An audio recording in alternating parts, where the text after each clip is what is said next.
Why we are in.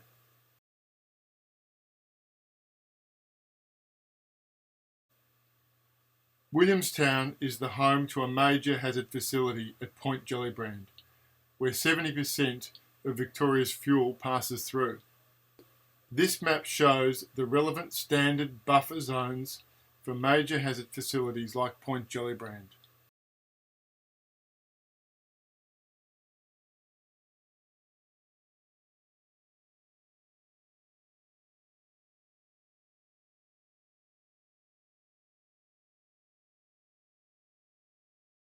Some may say it won't happen here, but there's a real risk in Williamstown.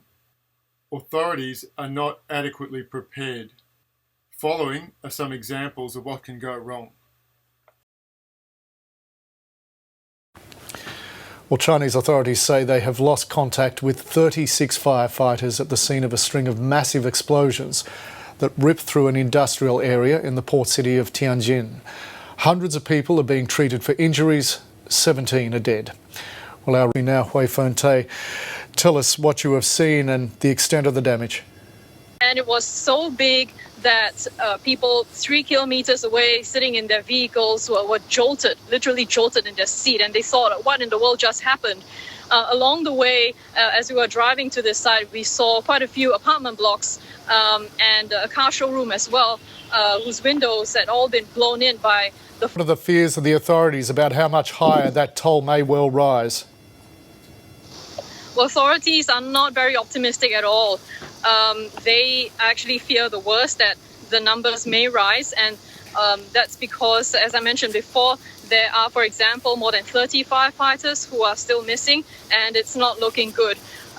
The people living in this area have been told to leave for their safety, and along the way we did see some packing up their belongings that set off the blast. But the Chinese president and premier have promised a very investigation.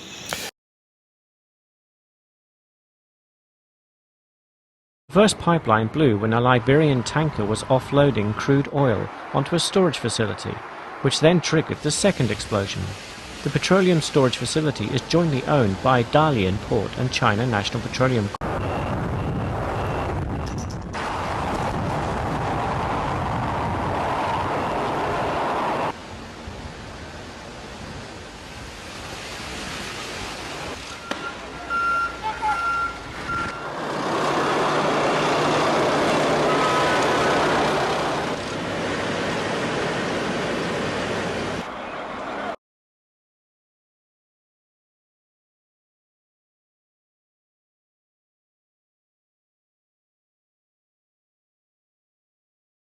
Accidents have happened at Williamstown as well. For example, in 2009, a line pumping crude oil from a ship to the shore broke, and there was an oil spill. Williamstown was lucky that time that there was no fire or explosion.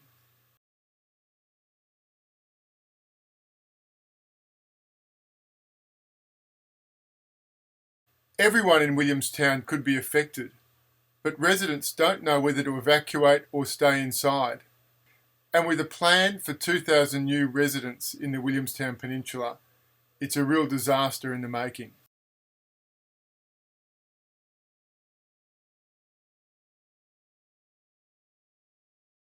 Unfortunately, there's no authority that covers this area properly. WorkSafe is only responsible for workplaces, and planning authorities don't have the expertise to cover this area.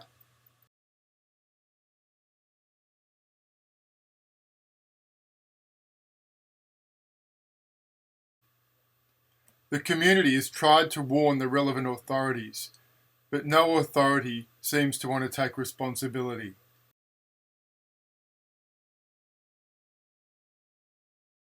Even Mobil has issued similar warnings.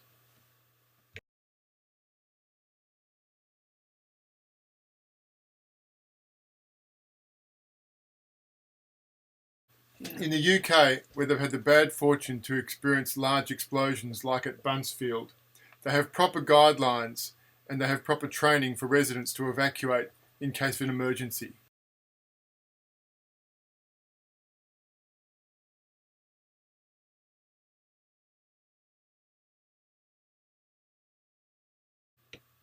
So who's a potential victim?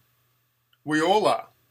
And it's our responsibility to protect each other, especially children who might be home alone after school, the elderly or frail, people with disabilities who might find it hard to evacuate, the sick or people on medications.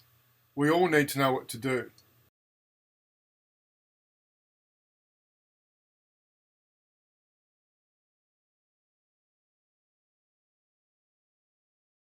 That's why we are in. Come to the community evacuation drill on Sunday, November the 8th at 11 a.m. at Robertson Reserve. That's the park next to the Willie Primary School. See you there.